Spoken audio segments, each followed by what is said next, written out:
Hi friends, welcome to Dhruva study circle. మనం group 2 ఎకనామీలో భాగంగా Indian economy సంబంధించి మనకి 5 చాప్టర్లు ఉంటాయి. 5 చాప్టర్లలో భాగంగా మనకి ఫస్ట్ వచ్చేసి ఏంటంటే డెమోగ్రఫీ.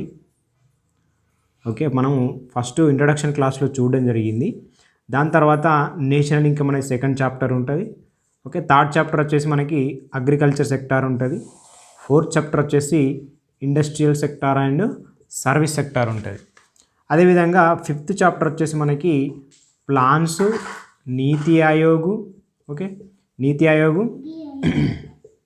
అదేవిధంగా public finance, right, public finance. ఇక్కడ మనము ఫోర్త్ చాప్టర్లో భాగంగా కూడా ఇక్కడ మనకు ఫారెన్ ట్రేడ్ అని చెప్పేసి కూడా ఉంటుంది. ఓకే, అంతర్జాతీయ వ్యాపారం లేదా అంతర్జాతీయ వాణిజ్యం అని చెప్పేసి ఇక్కడ మనము చూడాల్సింది ఏంటంటే నేషనల్ ఇన్కమ్ అనే సెకండ్ చాప్టర్ కంప్లీట్ అయిపోయింది. మనకు ఈ ఫోర్త్ చాప్టర్ ఏదైతే ఉందో దాంట్లో మనకి ఫారెన్ ట్రేడ్ అనే కాన్సెప్ట్ కంప్లీట్ అయిపోయింది. కంప్లీట్ చాప్టర్ అనేది కంప్లీట్ చేసుకోవడం జరిగింది. అదేవిధంగా మనకి ఫిఫ్త్ చాప్టర్ వచ్చేసరికి పబ్లిక్ ఫైనాన్స్ కూడా మనం కంప్లీట్ చేసుకున్నాం. ఓకే, మెయిన్ చాప్టరే కంప్లీట్ అయిపోయింది. దీంట్లో ఉన్నది ఏంటంటే ప్రణాళికలు అండ్ నీతి ఆయోగ్ ఉంది. ప్రణాళికలు మనకు దీంట్లో సపరేట్ ఒకటి డెమోగ్రఫీ ఉంటుంది, అదేవిధంగా అగ్రికల్చర్ సెక్టార్ ఉంటుంది, industrial sector and service sector, అవి 3 ఉంటాయి. ఇది మనం ఫిఫ్త్ చాప్టర్ అయితే ప్రణాళికలు అండ్ నీతి ఆయోగ్ కంప్లీట్ చేసుకుంటే, రైట్. ఇప్పుడు మనం ఈ క్లాస్లో మనం ఏంటంటే ప్రణాళికలు, దాని తర్వాత నీతి ఆయోగ్ అనేది కంటిన్యూషన్ చేస్తాం.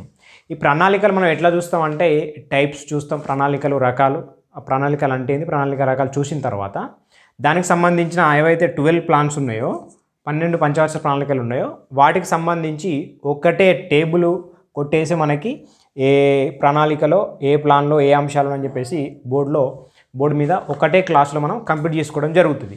దాంట్లో మనకి స్కీమ్స్ ఉంటాయి, ప్రణాళికలకు సంబంధించి స్కీమ్స్ ఉంటాయి. ఆ స్కీమ్స్ అనేవి మనము చేయమండి, ఎందుకంటే అది కాన్సెప్ట్ బేస్డ్ ఏం కాదు. జస్ట్ ఏ బుక్లో చూసుకున్న మనకి స్కీమ్స్ దొరుకుతాయి. ఇంకోటి ఏంటంటే అది ఒకటి చెప్తే అయిపోయింది కాదు, 2 చెప్తే అయిపోయింది కాదు, చాలా స్కీమ్స్ ఉంటాయి. కాబట్టి మనం ఏ బుక్ రిఫర్ చేసినా కూడా దాంట్లో మనకు స్కీమ్స్ అనేవి అవైలబుల్ ఉంటాయి. ప్లాన్స్ ఏంటంటే మనకు కొంచెం కాన్సెప్ట్ బేస్డ్ టైప్స్ ఆఫ్ ఉంటాయి కాబట్టి మనం చూస్తాం. దాని తర్వాత మెయిన్ ఇంపార్టెంట్ మనకు నీతి ఆయోగ్ కూడా చూస్తాము. ఎందుకంటే నీతి ఆయోగ్ ఏంటంటే ప్రతి ఇయర్ కానీ నీతి ఆయోగ్ రిపోర్ట్స్ ఏదైతే ఉంటాయో అవి మనకు చాలా ఇంపార్టెంట్ కాబట్టి నీతి ఆయోగ్ బేసిక్స్ తెలిస్తే ఆ రిపోర్ట్స్ కూడా మనం అప్డేట్ అనేది చేసుకోవాల్సి ఉంటుంది. ఓకే, ఇప్పుడు మనము ఏం చేస్తున్నాం ఫైనల్గా నేను చెప్పేందంటే ఫిఫ్త్ చాప్టర్లో ఇండియన్ ఎకనామీ సంబంధించి, ఇది టోటల్గా ఇండియన్ ఎకనామీ సంబంధించి ఫిఫ్త్ చాప్టర్ మనం ఈ ప్లాన్స్ అండ్ నీతి ఆయోగ్ చెప్పుకుంటే కంప్లీట్ అయిపోతుంది. ఇప్పుడు నేను స్టార్ట్ చేసేది ఏంటంటే ప్రణాళికలు స్టార్ట్ చేస్తున్నా, ప్లాన్స్. ఓకే, ఈ చాప్టర్లో మనం ప్లాన్స్ అనేది introduction class and types of plans కూడా చూస్తాం, రైట్. మనము దీని తర్వాత మనం ఏం చెప్దాం అనేది తర్వాత చూద్దాం. ఎందుకంటే ఇది ప్లాన్స్ అనేది మనకు తొందరగా అయిపోతుంది. తొందరగా ఎందుకు అయిపోద్ది అంటే మనం ప్రతి ప్లాన్ని సపరేట్గా ఏం చెప్పాము, ఆ ప్లాన్ యొక్క స్ట్రక్చర్ మన కంపారిజన్ మెథడ్లో ఒక టేబుల్ వచ్చేసి దాంట్లో ఏ అంశం ఏ విధంగా ఉందని చెప్పేసి ఒక దాంట్లో చూస్తాం. దానికి ముందు మనము introduction and types of plans, దానికి సంబంధించి మన ఇండియాలో ఎప్పటి నుంచి ఇంప్లిమెంట్ అవుతున్నాయి అవి చూస్తాం. దాని తర్వాత నీతి ఆయోగ్ చూస్తే ఇవి మనకు కంప్లీట్ అయిపోతాయి. ఓకే, ఒక 4 నుంచి 5 లేదా 6 క్లాసులలో మనకి ఈ ప్రణాళికలు అనేవి మనకి కంప్లీట్ అయిపోతాయి. ఫిఫ్త్ చాప్టర్ మనం ఇండియన్ ఎకనామీలో కంప్లీట్ చేసుకునే వాళ్ళం అవుతాం, రైట్. ఓకే, ఇప్పుడు మనము లెసన్లోకి వెళ్తే మనకి ఈ క్లాస్లో మనం ఏం చూస్తామంటే ప్రణాళికలు. ఓకే, ప్రణాళికలు మరి మనం ఇప్పటిదాకా మాట్లాడుకున్నది ఏంటంటే ఇండియన్ ఎకనామీ సంబంధించిన సిలబస్. మరి దీంట్లో ఫిఫ్త్ చాప్టర్లో భాగంగా ప్రణాళికలు అనే కాన్సెప్ట్ ఉంది మనకి. ప్రణాళికలు అండ్ నీతి ఆయోగ్, దాని తర్వాత పబ్లిక్ ఫైనాన్స్. ఈ ప్రణాళికలు అంటే ఏంటంటే మనము ఈ పంచవర్ష ప్రణాళికలు 5 సంవత్సరాలకు గాను ఒక ప్రణాళిక వేసుకొని దానికి అనుగుణంగా లక్ష్యాలను నిర్దేశించుకొని దానికి అనుగుణంగానే మనం లక్ష్యాలను సాధించాలనే ఉద్దేశంతోనే మనము పనిచేస్తూ ముందుకెళ్తూ ఉంటాం. ఓకే, దానికి సంబంధించి మనం ప్రణాళిక అని చెప్పేసి చెప్పుకోవచ్చు. ఏదైనా మనం ప్లాన్ వేసుకున్నాం, ప్రణాళిక ప్రకారం చేస్తున్నాం అంటే దాన్ని ప్రణాళిక అంటాం. అంటే ఒక నిర్దిష్ట కాలంలో మనం నిర్దేశించుకున్న లక్ష్యాలను సాధించుకునే ఏదైతే ఉందో సాధించుకునే వైపు మనం ముందుకు సాగుతూ ఉంటే దాన్ని మనం ప్రణాళిక అని చెప్పి చెప్పుకోవచ్చు. ఇది జనరల్ కాన్సెప్ట్. ఓకే, దీనికి సంబంధించిన నిర్వచనాలు ఉంటాయి. అది ఒక్కొక్క ఆర్థికవేత్త ఒక రకంగా చెప్పడం జరుగుతుంది. అవి మనకి ఏ బుక్లో రిఫర్ చేసినా దొరుకుతాయి. మనం మాట్లాడుకునేది ఓన్లీ కాన్సెప్ట్ మాట్లాడుకుంటామండి, రైట్. ఇట్లా మనము ఈ ప్రణాళిక అంటే ఏదంటే కొంత నియమిత కాలంలో లేదా నిర్దిష్ట కాలంలో మన యొక్క లక్ష్యాలను నిర్దేశించుకొని వాటిని సాధించుకోవడానికి కృషి చేస్తే దాన్ని మనం ప్రణాళిక అని చెప్పి చెప్పుకోవచ్చు, రైట్. మరి ప్రణాళికలో భాగంగా మనకి టైప్స్ ఉంటాయి. రైట్. ఫస్ట్ మనకి వచ్చేసి ఒకటి భౌతిక ప్రణాళిక, టైప్స్ ఆఫ్ ప్లాన్స్ చూస్తాం మనం ఇప్పుడు.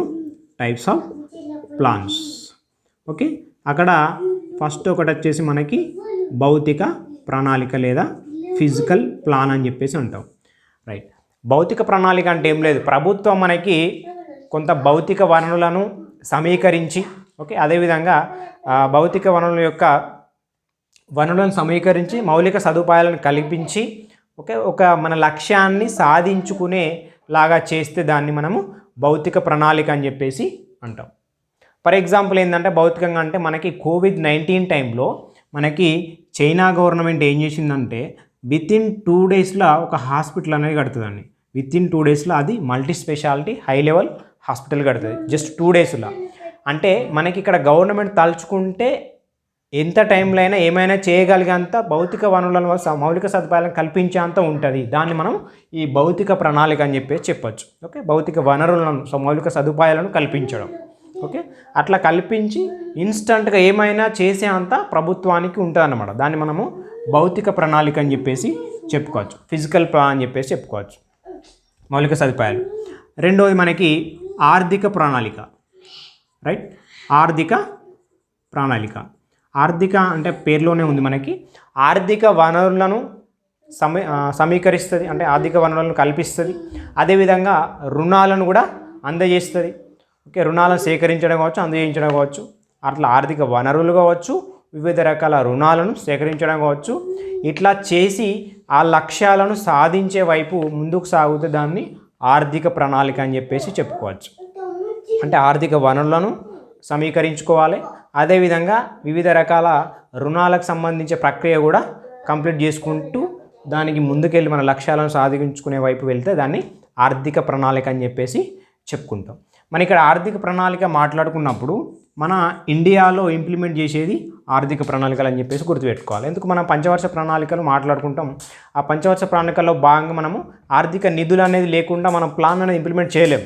రైట్. అంటే వనరులు కావచ్చు, రుణాలు కావచ్చు, సేకరించిన తర్వాతనే వాటి ద్వారానే మన లక్ష్యాలని సాధించుకునేలాగా ఉంటాయి. రైట్. ఇక్కడ భారత్లో ఇంప్లిమెంట్ చేసేది ఏంటంటే ఆర్థిక ప్రణాళిక అని చెప్పేసి చెప్పుకోవచ్చు. మరి ఇక్కడ ఒకటి ఇంకోటి ఏంటంటే ప్లాన్ హారిజన్ అని చెప్పేసి ఒక వర్డ్ మనం చదువుకోవాలి. Plan horizon. ప్లాన్ హారిజన్ అంటే ఏదైతే ప్రణాళిక, ఆర్థిక ప్రణాళిక యొక్క వ్యవధి కావచ్చు, కాలం కావచ్చు, ప్రణాళిక యొక్క వ్యవధి కావచ్చు, అంటే టైం పీరియడ్. రైట్. వ్యవధి అంటాం, దీన్నే నిడివి అని చెప్పేసి అంటాం. ఒక ఆర్థిక ప్రణాళిక యొక్క నిడివి ఏదైతే ఉందో, వ్యవధి ఏదైతే ఉందో దాన్ని మనము ప్లాన్ యొక్క హారిజన్, ఓకే, ప్లాన్ హారిజన్ లేదా ఆర్థిక ప్రణాళిక వ్యవధి అని చెప్పేసి చెప్పుకుంటాం. రైట్. ఈ ఆర్థిక ప్రణాళిక వ్యవధిని బట్టి మనకు, అంటే ఆ టైం పీరియడ్ని బట్టి 3 రకాలు ఉంటాయి. రైట్. ఈ ప్లాన్ హారిజన్ బట్టి మనకి 3 రకాల ప్లాన్లు ఉంటాయి.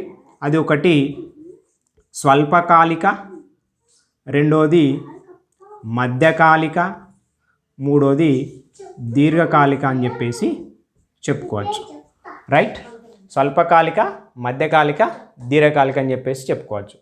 మనకి ఇక్కడ స్వల్పకాలిక అంటే ఏదైతే ఈ ఆర్థిక ప్రణాళిక యొక్క కాలం, వ్యవధి అనేది 1 year ఉంటే, 1 year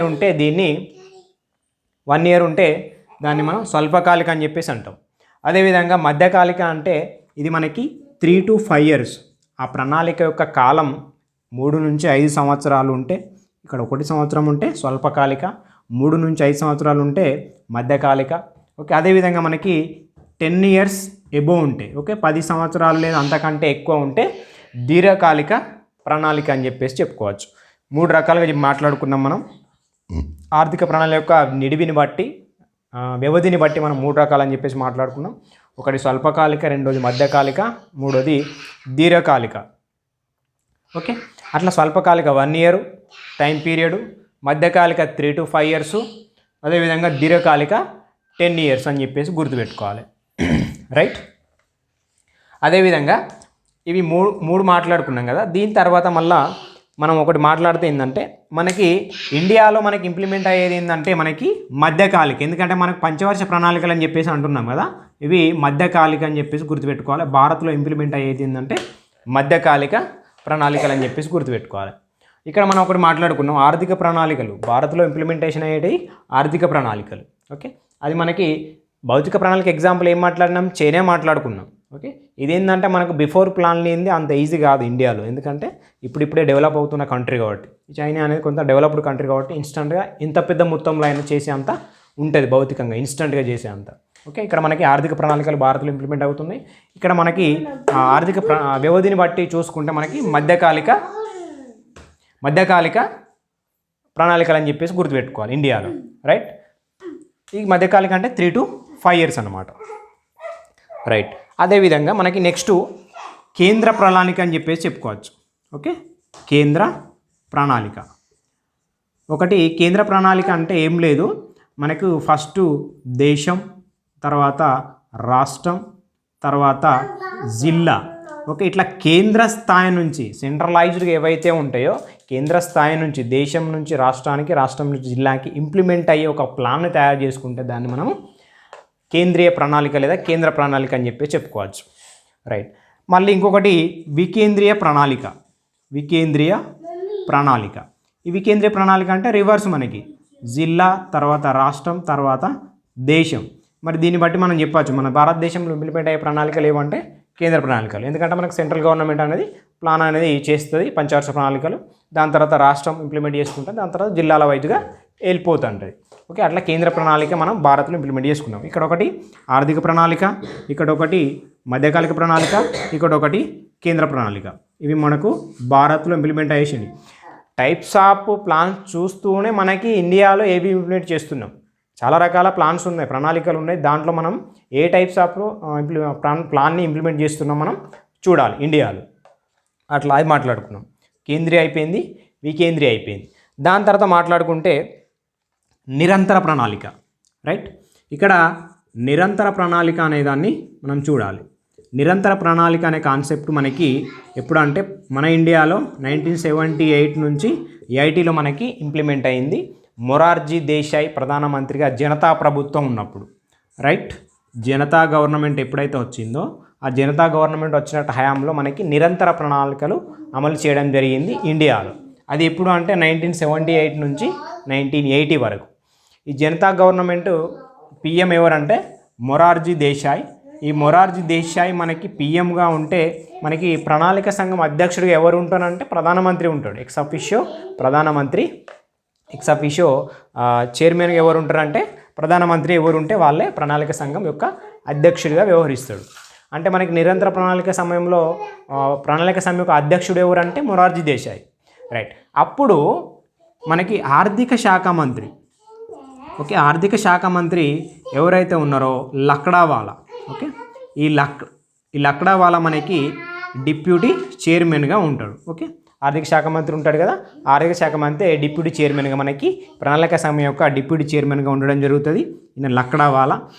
ఓకే, మనకి నిరంతర ప్రణాళికల కాన్సెప్ట్ని ఎవరు తీసుకొచ్చారు అంటే మనకి స్వీడన్కు చెందిన ఎవరు మనకి గున్నార్ మిర్దల్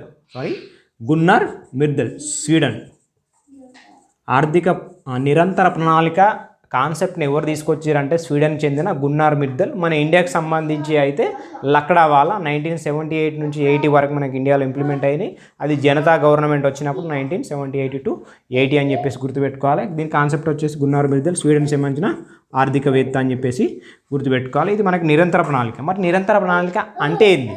నిరంతర ప్రణాళిక అంటే ఏం లేదు, మనము ఏదైతే గత సంవత్సరం యొక్క కాలాన్ని కానీ సమయాన్ని కానీ వదిలిపెట్టేసి ఆ గతించిన కాలాన్ని వదిలిపెట్టేసి ఇక ముందు రాబోయే సమయాన్ని దృష్టిలో తీసుకొని ఏవైతే సాధించిన లక్ష్యాలు ఉన్నాయో వాటిని పరిగణలో తీసుకొని సాధించబోయే లక్ష్యాలను కూడా మనం దృష్టిలో పెట్టుకొని మన ప్లాన్ను ఇంప్లిమెంట్ చేసుకుంటే దాన్ని మనము నిరంతర ప్రణాళిక అంటే ఈ ఇయర్ ఈ విధంగా ఉంది, నెక్స్ట్ ఇయర్ దీన్ని మళ్ళీ నిరంతరంగా ఈ విధంగా ఏవైతే సాధించిన లక్ష్యాలు ఉన్నాయో వాటిని దృష్టిలో పెట్టుకొని సాధించబోయే లక్ష్యాలను దృష్టిలో పెట్టుకొని నిరంతరంగా ఇంప్లిమెంట్ చేసుకుంటూ వెళ్ళాలి ఎప్పటికప్పుడు. ఓకే, ఈ ఇయర్ మళ్ళీ నెక్స్ట్ ఇయర్ మనకు జనరల్గా మాట్లాడుకుంటే పంచవర్ష ప్రణాళికలు 5 సంవత్సరాలకు ఒకసారి మాత్రమే చేస్తాం.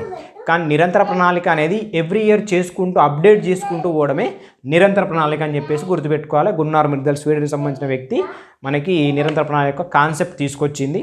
మనకి ఇండియాకి సంబంధించిన వ్యక్తి అయితే ఎవరంటే లగ్డావాలా, ఎందుకంటే దీనికి డిప్యూటీ చైర్మన్. ఎందుకంటే ఈ పిఎం అంటే మనకి ఎక్స్ ఆఫీషియో చైర్మన్గానే ఉంటారు. ఎక్స్ ఆఫీషియో పిఎం ఎవరు ఉంటే వాళ్ళే చైర్మన్ ఉంటారు మనకి ఆర్థిక సంఘం యొక్క అధ్యక్షుడు.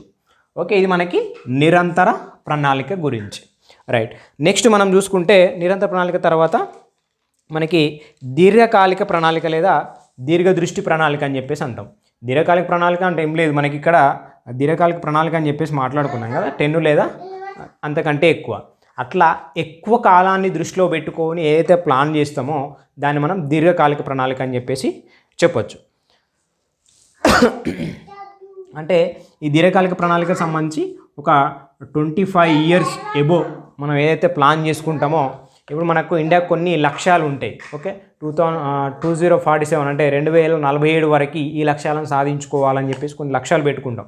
అట్లా ఒక 25 ఇయర్స్ లేకుంటే కొత్త 25 ఇయర్స్ ఎబోనో 20 ఇయర్స్ అట్లా కొన్ని లక్ష్యాలు పెట్టుకొని దాని ప్రకారం ముందుకెళ్తే దాన్ని మనం దీర్ఘదృష్టి ప్రణాళిక లేదా దీర్ఘకాలిక ప్రణాళికలు అని చెప్పేసి చెప్పుకోవచ్చు. ఇక్కడ ఏం మాట్లాడుకున్నాం అంటే ఏందో మాట్లాడుకున్నాం. దాంట్లో ఉండే అంశాలు ఏ విధంగా ఉంటాయంటే ఆ 25 ఇయర్స్ గాను మనం ఏవైతే లక్ష్యాలు నిర్దేశించుకుంటామో దాన్ని మనం దీర్ఘకాలిక ప్రణాళికలు అని చెప్పేసి చెప్పుకోవచ్చు. అది లాంగ్ టర్మ్ సంబంధించిన లక్ష్యాలు అన్నమాట, అబ్జెక్టివ్స్. అదేవిధంగా మనకి సూచనాత్మక ప్రణాళిక అని చెప్పేసి ఇంకొకటి ఉన్నది. సూచనాత్మక అంటే గవర్నమెంట్ పరిధిలో లేని రంగాలకు కూడా కొన్ని సలహాలు సూచనలు ఇస్తూ, అదేవిధంగా సలహాలు సూచనలు కాకుండా కొంత మౌలిక సదుపాయాలు కూడా కల్పిస్తూ, కొంత వనరులను కూడా సమీకరిస్తూ దాన్ని ప్రోత్సహించే విధంగా, ఎంకరేజ్మెంట్ చేసే విధంగా మనకి సూచనలు అనేది చేస్తుంది. ఓకే, గవర్నమెంట్ పరిధిలో లేని రంగాలు ఏవైతే ఉన్నాయో గవర్నమెంట్ పరిధిలోకి రాని కూడా వాటి మీద కూడా కొంత ఇన్వెస్ట్ చేస్తుంది, వాటి మీద కూడా కొంత సమయం కేటాయిస్తుంది, వాటికి కూడా కొంత వనరులు అనేది సమీకరించి కొంత ఎంకరేజ్మెంట్ అనేది చేస్తుంది ఆ రంగాలకు కూడా. అట్లా ఎంకరేజ్మెంట్ చేస్తే తప్ప దాని మీద ఒత్తిడి అనేది ఉండదు అని చెప్పేసి గుర్తుపెట్టుకోవాలి. అంటే ఒత్తిడి అనేం లేదు, ఖచ్చితంగా ఈ లక్ష్యాన్ని సాధించాలని చెప్పేసి ప్రెషర్ అనేది ఏముండదు. మన గవర్నమెంట్కి సంబంధించినవి అయితే ఓకే వాటి పరిధిలో ఉంటాయి కాబట్టి ఓకే ఈ ఇయర్ వరకు ఈ లక్ష్యం సాధించుకోవాలి, ఓకే ఈ ప్లాన్ ప్రకారం లక్ష్యం సాధించుకోవాలని చెప్పేసి ఒత్తిడి ఉంటుంది. కానీ సూచనాత్మక ప్రణాళికలో ఒత్తిడి అనేది ఉండదు అని చెప్పేసి గుర్తుపెట్టుకోవాలి. జస్ట్ ఏంటంటే ప్రభుత్వ రంగంలో లేని రంగాలను కూడా ప్రోత్సహించడమే సూచనాత్మక లేదా సలహా పూర్వక అని చెప్పేసి చెప్పుకోవచ్చు. ఇంకొకటి ఆదేశాత్మక లేదా నిర్దేశాత్మక అని చెప్పేసి మాట్లాడుతాం. ఆదేశాత్మక లేదా నిర్దేశాత్మక. ఈ ఆదేశాత్మక లేదా నిర్దేశాత్మక అంటే ఏవైతే మనకి ప్రభుత్వ రంగానికి సంబంధించిన ఈ ప్లాన్కి సంబంధించి లక్ష్యాలకు సంబంధించి ఒక టార్గెట్ పెట్టుకొని అది ఖచ్చితంగా ఇంప్లిమెంట్ అయ్యేలాగా కొంత ఒత్తిడిని తీసుకొచ్చి ఒత్తిడితో కూడుకొని ఆ పర్టికులర్ సమయంలో ఆ పర్టికులర్ పీరియడ్లో ఫర్ సపోజ్ మనకి ఈ 1 ఇయర్లో ఈ లక్ష్యం సాధించాలని ఒక పర్టికులర్ పీరియడ్ పెట్టుకొని దానికి అనుగుణంగానే లక్ష్యం సాధించే విధంగా మౌలిక సదుపాయాలు కలిగించడం, వనరులను సేకరించుకోవడం, ఓకే దానికి అనుగుణంగానే వర్క్ చేయడం. దాన్ని బట్టి మనం ఆదేశాత్మక లేదా నిర్దేశాత్మక అంటే ఆదేశిస్తుంది ఖచ్చితంగా ఇవి చేయాలి, ఈ లక్ష్యాలను సాధించుకోవాలి, ఈ ప్లాన్ ప్రకారం వెళ్ళాలి అంటే వనరులు సేకరిస్తుంది. అదేవిధంగా మనకి సేకరించి కొంత ప్రెషర్తోనే అంటే ఒత్తిడితో కూడుకున్నదే మనకు ఆదేశాత్మక. ఆదేశాలు జారీ చేయడం అంటే అని చెప్పేసి అంటాం కదా, ఆదేశాలు జారీ చేయడం అంటే అది ఖచ్చితంగా ఇంప్లిమెంటేషన్ అయ్యేదే, ఖచ్చితంగా చేయాల్సి ఉంటుంది. అది మనకి ఆదేశాత్మక లేదా నిర్దేశాత్మక అని చెప్పేసి చెప్పుకోవచ్చు. ఓకే, మనకు జనరల్గా చూసుకుంటే మనదైతే మనకి మిశ్రమ ఆర్థిక వ్యవస్థ కాబట్టి పూర్తిగా అట్లా కాకుండా పూర్తిగా ఇట్లా కాకుండా ఉంటుంది. అంటే సూచనాత్మక అని కాదు, ఆదేశాత్మక అని కాదు, మిశ్రమ ఆర్థిక వ్యవస్థ కాబట్టి మనకి ఈ మనం మిశ్రమంగా అంటే మధ్యస్థపూర్వకంగా మనకి ఇంప్లిమెంటేషన్ అనేది చేసుకుంటాం ప్లాన్లని. రైట్, ఇట్లా మనకి ఓకే మనకి ఈ సూచనాత్మక ప్రణాళికనట మనము 8వ ప్లాన్లో మనం ఇంప్లిమెంట్ చేసినామట. 8th ప్లాన్లో మనం సూచనాత్మక ప్రణాళికలను ఇంప్లిమెంట్ చేసినాం. ఓకే, ఈ మనకి 1947 నుంచి 50 వరకు మనకి ఫ్రాన్స్ ప్రభుత్వం అవలంబించింది ఈ సూచనాత్మక ప్లాన్స్ అని చెప్పేసి గుర్తుపెట్టుకోవాలి.